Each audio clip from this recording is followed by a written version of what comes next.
There was a full glass of wine still sitting on the bathroom sink. I noticed it when I locked the door behind me and finally let myself breathe. It was untouched. Rose, probably. Something crisp and smug and pink. The condensation hadn't even fully formed yet. She must have poured it right before it happened. It's funny how your brain clings to the dumbest details in moments like that. My wife had just joked about trading me at a party, and her friend had called her bluff with a smile, but my mind fixated on that glass, like it held some kind of answer. I sat on the edge of the tub and stared at it. She hadn't even tasted it. 5 minutes ago, I'd been standing in the living room holding a plate of cheese cubes and smiling like a man who belonged. 5 minutes ago, I was just another forgettable husband at a loud, overpriced house party surrounded by women who didn't remember my name and guys who thought I was the caterer. And then she opened her mouth. Does anyone want to trade husbands? Just like that. Casual. Sharp. Loud enough that people turned. It was part of a conversation I hadn't been invited into. Her hand rested on her friend's shoulder, her voice syrupy with sarcasm. But it was practiced. That wasn't a new joke. She'd said that before, somewhere else, probably to the same people. Everyone laughed. Sabrina didn't. She just raised her eyebrows, looked at me, looked through me, and said, "Sure, give him to me." The laughter got louder after that, louder than it should have. And then something strange happened. My wife froze. She blinked. Twice. Her hand dropped from Sabrina's shoulder. Her smile fell apart midair like someone had unplugged it. She looked over at me, saw that I had heard it, and then looked away just as fast. That's when I left the room. Not in a dramatic way. Not like in the movies, where the music fades and someone shouts your name as you storm out into the rain. No, I just walked away. Quiet. No plate slam. No door slam. Just me and the wine glass on the sink and 1,000 questions swarming behind my teeth. Did she expect Sabrina to say no? Did I want her to say yes? Why did Clarabelle? Yes, I'll say her name now. Panic like she'd just stepped on a landmine. And most of all, why did it feel like I'd just watched something real slip out of her hands and fall into Sabrina's? This wasn't the first sign, but it was the first one I couldn't lie to myself about. I just didn't know that behind Sabrina's smile was a plan already in motion, one my wife was never supposed to see coming. The next morning, she moved around the kitchen like nothing had happened. Like the night before hadn't left this scorched crater between us that we were both too scared to look into. She hummed while flipping pancakes she never made on Sundays, and set the table like we weren't standing in the middle of something silent and unraveling. I watched her from across the counter, coffee going cold in my hands, trying to make sense of what I'd seen on her face after Sabrina's comment. That wasn't embarrassment. It was fear. And that fear didn't make sense to me. Not unless there was something behind it. Not unless the joke wasn't just a joke, and Sabrina's reply wasn't just playful banter between friends. "You okay?" I asked. She didn't answer at first. Just stacked the pancakes, poured syrup, and then finally said, "Yeah, just tired. That party was too much." That party. She said it like it was a weather event. A passing storm.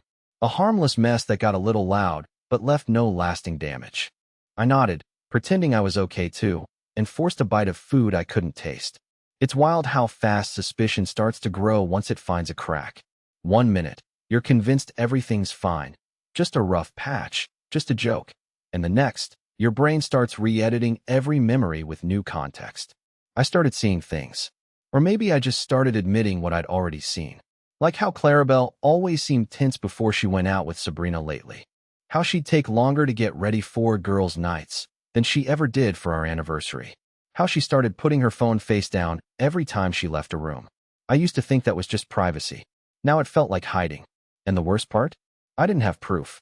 Just a dozen little gut punches disguised as details, none of them big enough to justify confrontation on their own. So I stayed quiet. For 3 days, I said nothing. I kissed her cheek when I left for work. I washed the dishes. I folded her laundry and even left a sticky note in her lunch like I used to, back when we were still trying. She texted back, "You're cute." Not, "I love you." Not, "Thank you." Just that, "You're cute." It felt like a pat on the head. By Thursday, I'd convinced myself I was just being paranoid. That's what she would say if I brought it up. That I was reading too much into a dumb joke at a dumb party after one too many glasses of wine. But then that night, as I was turning off the living room light, I noticed her phone buzz on the coffee table. She was in the shower. I don't know what came over me. I swear I didn't pick it up to snoop. I just glanced. A notification lit up the screen from a contact saved under a single emoji, wine lass. It read, "You didn't tell him, right?" That was it. Just 6 words. But they hit harder than a confession ever could. I didn't sleep that night. I laid next to her in bed, eyes wide open, listening to her breathe like nothing was wrong while my world turned inside out. What hadn't she told me? What was she hiding that needed to stay hidden from me, her husband? And why did Sabrina, who had flirted with me like it was a game, sound like someone guarding a secret, not cracking a joke? The next day, I called out sick. I stayed home while she went to work, and for the first time in our marriage, I did something I swore I never would. I opened her laptop. And what I found there wasn't just cheating. It wasn't just betrayal. It was planning. And my name was part of it. Her laptop had a faint smudge on the touchpad, like she'd closed it with shaky fingers. I remember noticing that as it woke from sleep. Just a smudge, but in that moment, it felt like a fingerprint left at a crime scene. The wallpaper was still a picture of us, from 3 years ago, back when we smiled without effort. She had her arm wrapped around my neck, and I had powdered sugar on my nose from the funnel cake I dropped at the state fair. I remember that day. She said it was one of her favorites. Looking at the screen now, it felt like that version of us had died and left ghosts on the desktop. I didn't go digging right away. Part of me hoped I wouldn't find anything. Maybe it was a misunderstanding. Maybe Wineglass was just a group chat or a dumb nickname. I opened her browser first. Harmless. Normal tabs. News. Pinterest. A recipe for garlic chicken she never cooked. Then my eyes landed on a bookmark labeled Wine Night Docs. That's when my chest started to tighten. She wasn't organized with bookmarks. She usually had 100 scattered links labeled nonsense like UGG, or cute shoes, or UGG too. But this one was neat. Titled, Hidden in Plain Sight. I clicked it. It opened a shared Google Drive folder. At first, it looked innocent. A couple spreadsheets, a few PDFs. But then I saw the file names. Escape Plan. XLSX. Timeline Clarabelle Sabrina. PDF. Logistics Colorado Move. Docs. My mouth went dry. My fingers hovered over the trackpad like they no longer belonged to me. I clicked the first one. Escape Plan. It was a spreadsheet. 3 tabs. Budget, cover story, transition timeline. Each line felt like a knife. Under the cover story tab, I saw bullet points. Say it was mutual. He's not happy either. Tell coworkers it's been a long time coming. There was even a line that said, avoid conflict. Orville shuts down when emotional. My name. In their planning. Like I was an obstacle. A variable. Not a person. I clicked the next document. Hoping, stupidly hoping, it would explain things away. It didn't. Timeline Clarabelle Sabrina was exactly what it sounded like. A record of conversations, events, and decisions between the two of them, dated back months. There were references to nights I thought she was at yoga, to a trip she said was with her sister. One line read, Sabrina confirmed, guest room will be ready by November 1st. If he finds out before, deny, deny, deny. Another, wait to file until after bonus clears. Don't tip him off. I felt like I was choking on silence. I slammed the laptop shut and just sat there, alone in the living room we painted together last summer, surrounded by furniture we picked out like puzzle pieces of a life I now knew was designed to exclude me. I wasn't just being left, I was being managed. Like a breakup was a corporate merger, and I was the outdated software they were preparing to uninstall. When she came home that night, I was sitting on the couch with the laptop beside me. She kissed my forehead like nothing had happened. Asked how I was feeling. I told her I was better. She smiled. Good, she said. I'm going to take a bath. She didn't notice the laptop had moved. She didn't notice the slight change in my voice. And I didn't confront her. Not yet. Because now, I needed a plan of my own. And I wasn't going to warn her. After that night, everything changed, but not in the way you'd expect. I didn't confront her. I didn't cry. I didn't scream or pack a bag or beg for answers. I just slowed down. I took a deep breath and stepped into the role I was apparently born to play. The clueless husband. The harmless doormat she thought I'd always be. And let me tell you, pretending not to know your wife is planning to erase you from her future is harder than any heartbreak you could imagine. Every time she smiled at me, I had to swallow the bile in my throat. Every time she touched my arm or asked how I slept, I had to remind myself that this woman, This stranger in familiar skin was already halfway out the door and didn't have the decency to tell me. But instead of falling apart, I started paying attention closely. If they were treating this like a cold operation, so would I. She made it easy, too. Clarabelle had always been confident, but ever since the party, it was like she'd convinced herself I really was the dull-witted passenger just happy for the ride. She got sloppy. Her phone passcode stayed the same. She left her email open one morning before work. She started taking longer to answer texts when I was home, like she didn't want me to hear the tone of her voice shift. And Sabrina? That woman started acting like she was already family, dropping by just to say hi, bringing Clarabelle wine in decorative bags with little sticky notes that she assumed I never read. One said, "He's being extra obedient lately. Is he okay?" Obedient. Like I was some house pet they were training to quietly walk himself to the exit. I wanted to scream, to throw the wine bottle against the wall and show them just how obedient I could be. But I didn't. I smiled. I thanked her. I offered her the good wine glasses instead of the plastic ones. And all the while, I was documenting. I started a folder of my own, on a hidden drive, encrypted, backed up, screenshots labeled and dated, emails archived. Every lie stacked neatly like bricks in the wall I was building between them and the version of me they thought they knew. And the more I dug, the worse it got. They weren't just plotting to leave, they were strategizing how to benefit from it. Clarabelle had called our shared savings dead weight in an email to Sabrina. Said she was going to bleed it slowly so he doesn't notice. I almost passed out reading that. Money I'd saved for us, for a future I thought we were building together, was just a tool in her silent exit plan. There was even a draft email to a realtor. Timeline, 2 to 3 months. Divorce will be amicable if he doesn't get suspicious. Well, Clarabelle, I'm suspicious. I'm a hell of a lot more than suspicious. And the only reason you haven't seen that yet is because I've become better at playing this role than you ever were at pretending to love me. She still thinks I haven't noticed the changes. That I don't see her eyes scan the room when she thinks she's left something out. That I don't hear her whispering in the laundry room when she's on a work call. That I haven't seen her practicing that innocent, "I didn't want to hurt you" expression in the bathroom mirror, like she's preparing for a performance where she plays the grieving wife who just fell out of love. But she has no idea. No clue that I'm building my own escape plan, not to run, but to flip the entire narrative. I've already spoken to someone. Quietly, carefully. Not a lawyer yet. Not officially. But someone who knows how to help people like me get ahead before the knife lands in their back. I'm not waiting to be cut. I'm learning how to turn the blade. And the most dangerous thing I've done? I've let her think she's winning. It happened on a Wednesday, which somehow made it worse. You expect betrayal to strike on a dramatic weekend, a Friday night thunderstorm, or during some screaming match, but no. It was 4:17 p.m. on a cloudy midweek afternoon when Clarabelle handed me the most beautiful lie I'd ever heard. She came home early from work, fake stress written all over her face, and told me she needed space. Not a divorce, not a breakup, just space, Orville. A little time to think. I'm not okay, and I need to figure out who I am.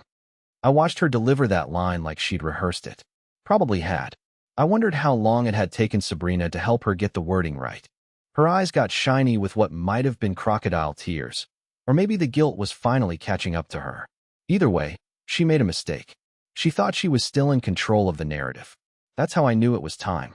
I nodded slowly, played the part, told her I understood, told her I supported her and wanted her to be happy.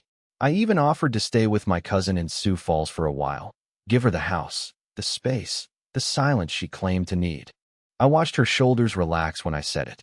That was all the confirmation I needed. That little flicker of relief in her face when she realized I wouldn't fight back, that told me everything. She didn't want time to think. She wanted time to move. She needed me gone long enough to clean the house of clues and rewrite the truth. Maybe even long enough to move Sabrina in and rehearse the version of reality they planned to sell everyone else. She wanted a clean stage, so I gave her one.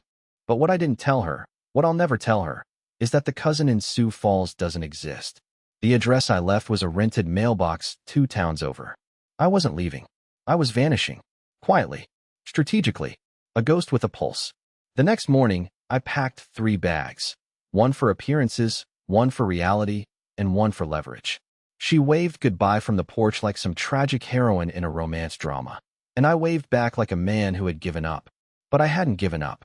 I was just changing position. I spent the next several days living in a cheap but discreet motel under my middle name. Thanks, Dad, for the absurdly Southern Eldritch, and started moving pieces. I transferred my half of the savings into a new account with a different bank, one she didn't even know I had access to.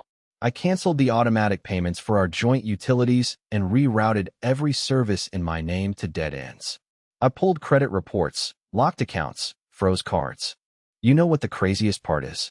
It was easy. I'd spent years setting up our life to protect her. Now I was using that same system to disappear from it. But I wasn't just trying to escape. I needed something. Something more than digital copies, spreadsheets, or screenshots. Something undeniable. Physical.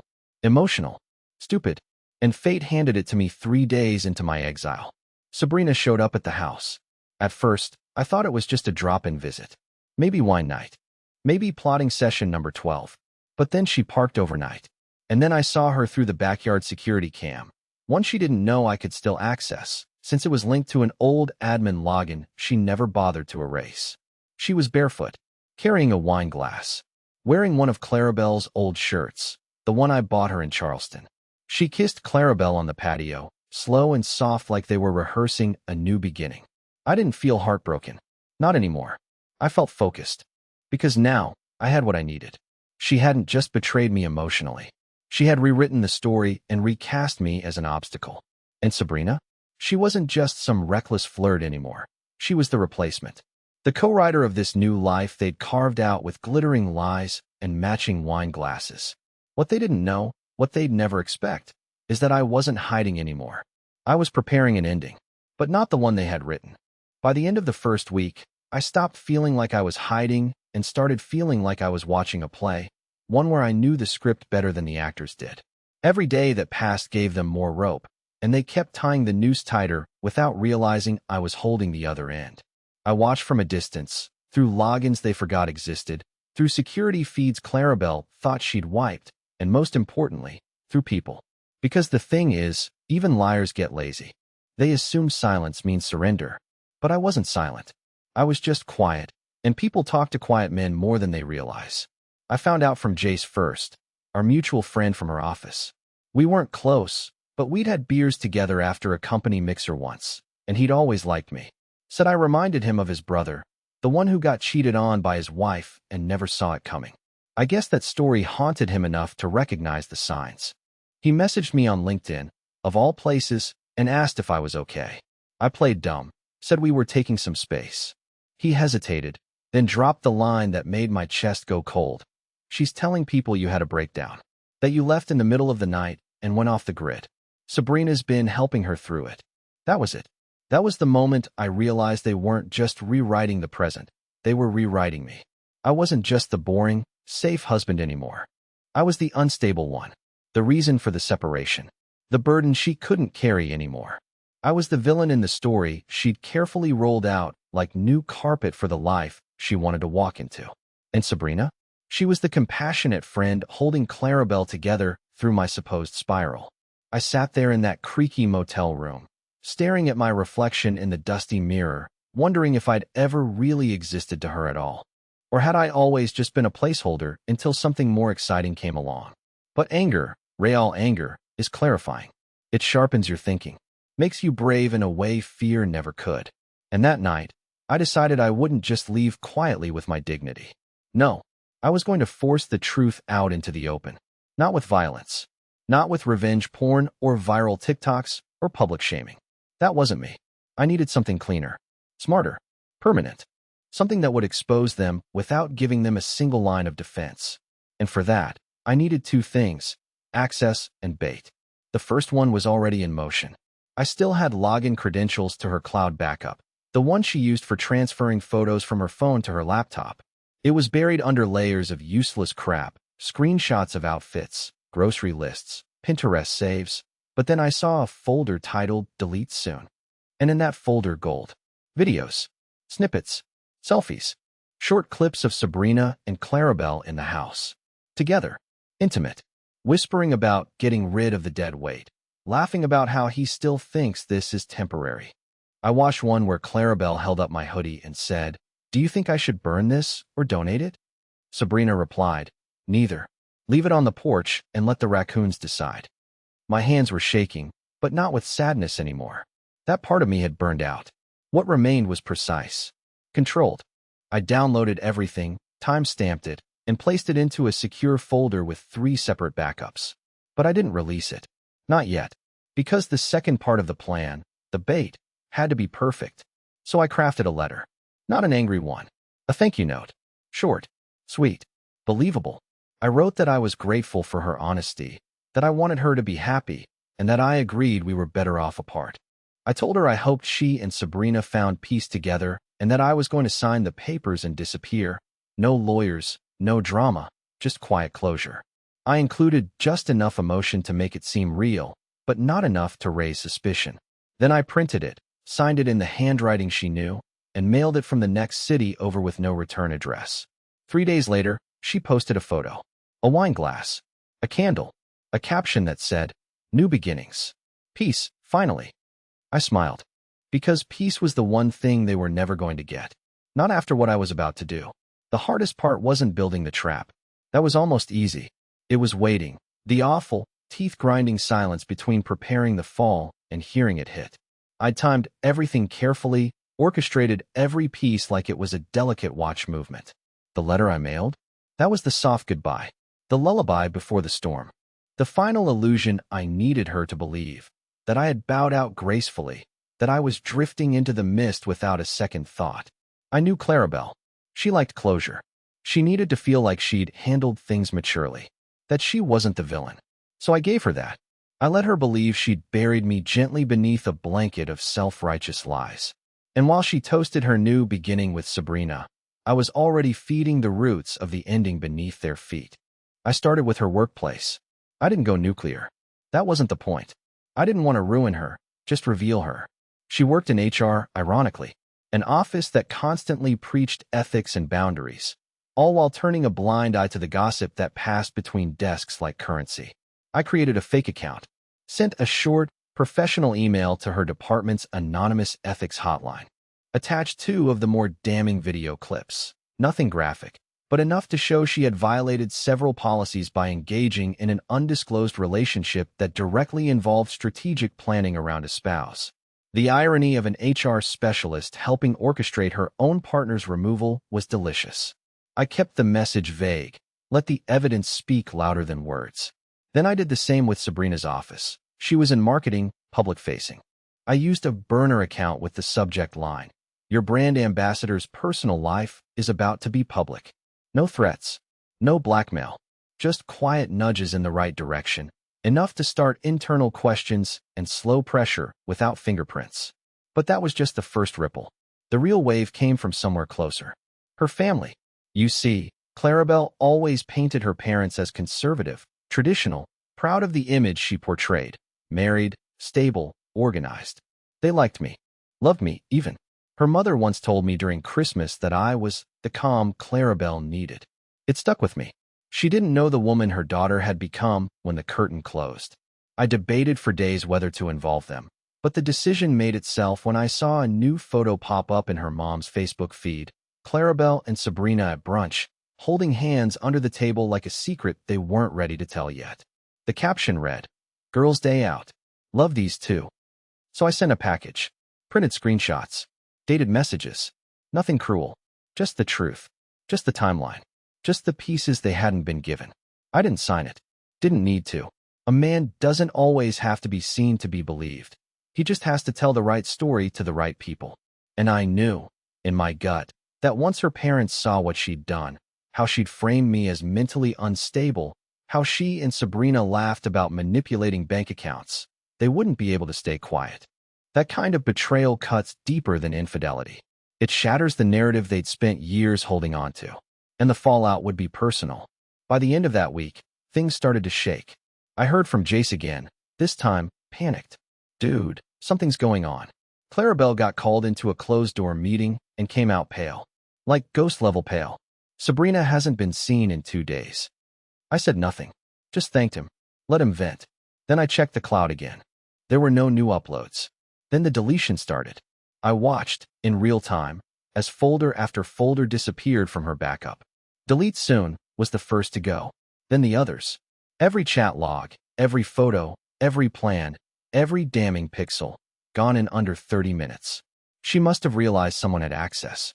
I could picture her, sitting in the kitchen, breathing hard, refreshing her phone, checking her emails, wondering where the breach had come from, wondering if I was really gone after all. But it was too late. The evidence was already distributed, copied, vaulted, sent, scheduled. She wasn't deleting a problem. She was erasing a mask, and the world was finally about to see what lived underneath it. I never got a call from her, not even a text, no apology, no attempt at damage control, not a single word after the fallout began. But I did get a message from her father, brief, formal, and heartbreakingly human. He wrote, "I'm sorry, Orville. We had no idea. I hope you find peace. You deserve better than what she gave you." And somehow, that meant more to me than anything she could have ever said. Not because I needed validation, but because it reminded me I hadn't imagined the whole thing. That I was seen. That the version of me she tried to bury hadn't disappeared. The emails at her work stopped. I assumed there were consequences, but I never pried. I wasn't there to watch her suffer or to see Sabrina scramble to repair her own reputation. I didn't want their apologies or explanations or some forced reckoning. What I wanted, what I chose, was to finally walk forward without looking over my shoulder. And I did. It started slow.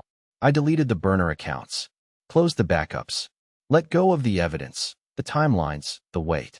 I moved out of the motel and into a small studio apartment by the river. Quiet, clean, enough space for me and my thoughts and nothing else. I bought a new coffee maker, started jogging, picked up journaling again, something I hadn't done since college. And I began reading books without skipping ahead to the endings. That felt symbolic somehow. Learning to sit with the unknown again. One day, a week after my 37th birthday, I found myself at a bookstore downtown. I don't know what pulled me in. I wasn't looking for anything, really. But I ended up in the poetry aisle, thumbing through a dusty hardback with no cover. And that's where I met her, Juniper. Yeah, I know. Another weird name. We joked about it immediately. She said her mom was a hippie who once named a cat Tofu. I told her I was named after a man who invented popcorn machines. We laughed longer than two strangers should. It felt natural, not fast, not desperate, just human. We started talking. Coffee led to walks. Walks led to conversations that didn't feel like interviews. She asked me about scars I didn't know I'd ever talk about. And slowly, without ever saying it out loud, I began to believe again. Not in fairy tales, but in rebuilding. Quietly, genuinely, brick by brick. Clarabelle never came back. Not even to try. Maybe she was too ashamed. Maybe she still believed her own story. But that part didn't matter anymore. She was a chapter, an important one, painful, unforgettable. But she wasn't the whole book. She wasn't even the ending. This piece I've carved from the chaos. It's mine. And the funny thing is, all it took was a single moment. A joke at a party. A glass of wine that was never touched. And the quiet decision to not become who they thought I was. I'm not broken. I'm not bitter. I'm free. And for the first time in years, I'm proud of the man I see in the mirror.